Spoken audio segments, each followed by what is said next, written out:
मौजूदा भारत में पंचायत से लेकर पार्लियामेंट तक सिर्फ एक ही नाम का सिक्का चल रहा है, जिसका नाम है नरेंद्र दामोदर दास मोदी।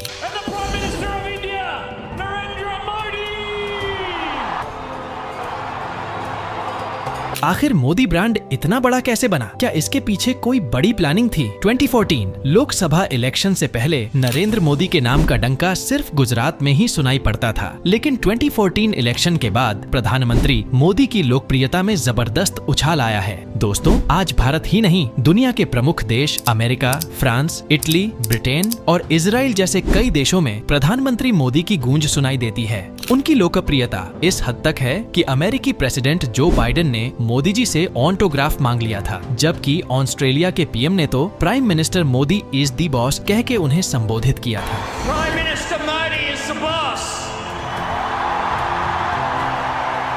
लेकिन क्या आप जानते हैं मोदी ब्रांड डेवलप कैसे हुआ और ब्रांड मोदी को डेवलप करने में कांग्रेस का कितना कंट्रीब्यूशन रहा? साथ ही हम इस वीडियो में उन फैक्टर्स के बारे में जानेंगे जो ब्रांड मोदी को मजबूती देते हैं।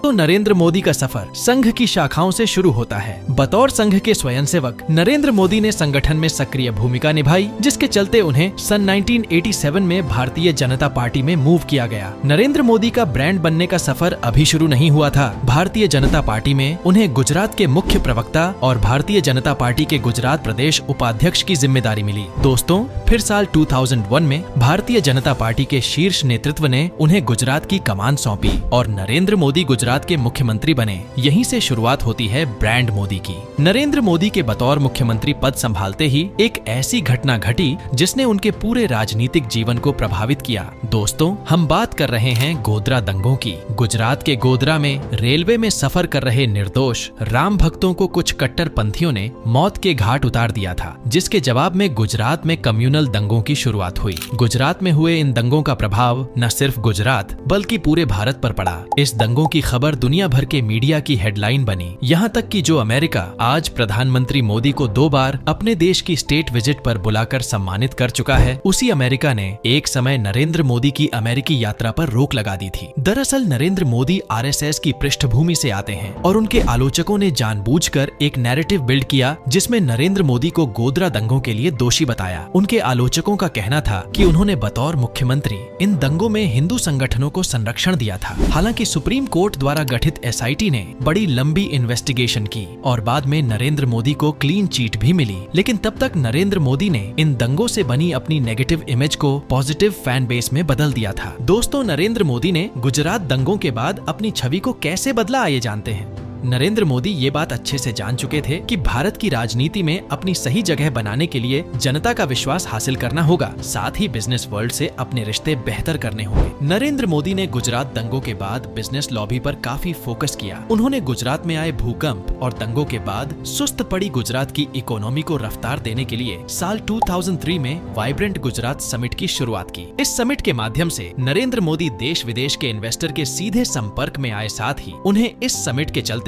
वैश्विक तौर पर भी पहचान मिलने लगी। दोस्तों, आपको बता दूं, वाइब्रेंट गुजरात समिट भारत के बड़े बिजनेस समिट में से एक है। इस समिट में लिए गए निर्णयों की खबर पूरी दुनिया में फैलती है। इससे आगे नरेंद्र मोदी ने रिलायंस, टाटा, अडानी, एसआर, मारुति जैसी बड़ी कंपनियों से हाथ मिलाया और उन्हें गुजरात में वो हर फैसिलिटी दी जो एक बिजनेसमैन चाहता है। बदले इन सब दिग्गज कंपनियों ने गुजरात में रिकॉर्ड तोड़ निवेश किया। नरेंद्र मोदी ने न सिर्फ गुजरात में व्यापार को बढ़ावा दिया, उन्होंने गुजरात के हर नागरिक को वो फैसिलिटी दी जो हर कॉमन सिटीजन चाहता है, जैसे कि बेहतर सड़कें, 24 आवर्स बिजली, स्वच्छ पानी, स्वास्थ्य, शिक्षा और रोजगार। उन्होंने सबका साथ सबका विश्वास स्लोगन के साथ गुजरात का सर्वांगीण विकास किया और सामाजिक समरसता बनी रहे, इसलिए सद्भावना यात्रा भी निकाली। नरेंद्र मोदी के इन कामों का गुजरात की जनता ने अच्छे से नोटिस किया और जनता ने साल 2007 और साल 2012 में भी गुजरात की कमान नरेंद्र मोदी के हाथों में ही सौंपी। नरेंद्र मोदी साल 2012 तक एक विकास पुरुष बन के उभरे और गुजरात की जनता ने हर बार नरेंद्र मोदी पर विश्वास जताया। दोस्तों, अब हम ब्रांड मोदी को मजबूत करने वाले 3 फैक्टर जानने से पहले कांग्रेस ने ब्रांड मोदी को डेवलप करने में कितना कंट्रीब्यूशन किया है उस पर नजर डालते हैं। नरेंद्र मोदी अपने विरोधियों के निशाने पर हमेशा रहते हैं। हालांकि साल 2014 में भारत के प्रधानमंत्री के रूप में शपथ लेने के बाद उनके विरोधियों ने उन पर हमले और भी तेज कर दिए।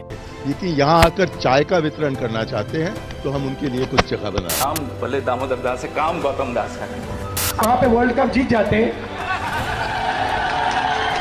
वो वहाँ पे पनौती हरवा दिया।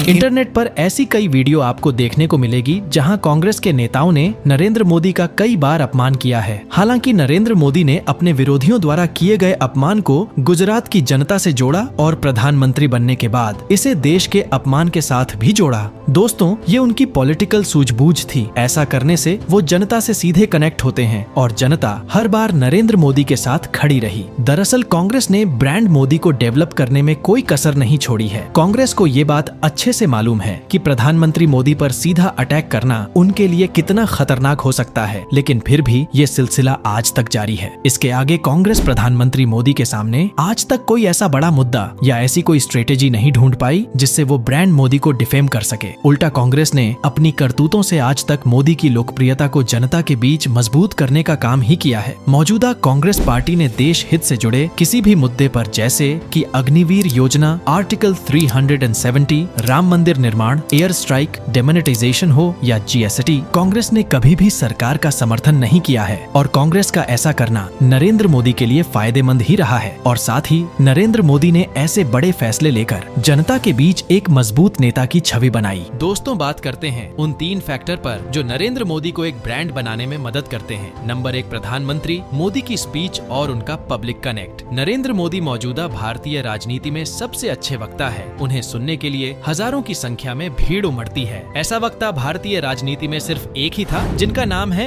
अटल बिहारी वाजपेयी। नरेंद्र मोदी जमीन से उठकर इतने बड़े मुकाम पर पहुंचे हैं तो उन्हें ये बात अच्छे से मालूम है कि जनता की समस्या क्या है और जनता उनसे क्या सुनना चाहती है। नरेंद्र मोदी ने आकाशवाणी के जरिए मन की बात कार्यक्रम के माध्यम से भी जनता के बीच अपनी अलग पहचान बनाई है। उनके सारे भाषण एक आम नागरिक समझ सके ऐसी भाषा में होते हैं। साथ ही वो अपने भाषणों में युवा, नारी शक्ति, किसान, पिछड़ा और दलित जैसे शब्दों का प्रयोग बार बार करते हैं, जिसकी वजह से समाज का एक वर्ग खुद को उनसे जुड़ा हुआ महसूस करता है। बेशक उनकी कम्युनिकेशन स्किल और भाषण देने की शैली ब्रांड मोदी को डेवलप होने का सबसे बड़ा फैक्टर है। दोस्तों, बात करते हैं दूसरे फैक्टर पर, वो है गरीब और मध्यम वर्ग पर ज्यादा फोकस। नरेंद्र मोदी ये बात भली भांति जानते हैं कि भारत में मध्यम वर्ग और गरीब परिवारों की जनसंख्या ज्यादा है। उनकी हर योजना, जैसे कि आयुष्मान भारत योजना, किसान सम्मान निधि योजना, कामगारों के लिए विश्वकर्मा योजना या फिर प्रधानमंत्री आवास योजना, उनकी ज्यादातर योजनाएं गरीब और मिडिल क्लास को सेंटर में रखकर ही बनाई जाती है। साथ ही कोई भी लाभलपेट और भ्रष्टाचार के बिना उन्होंने बहुत कम समय में इन सारी योजनाओं को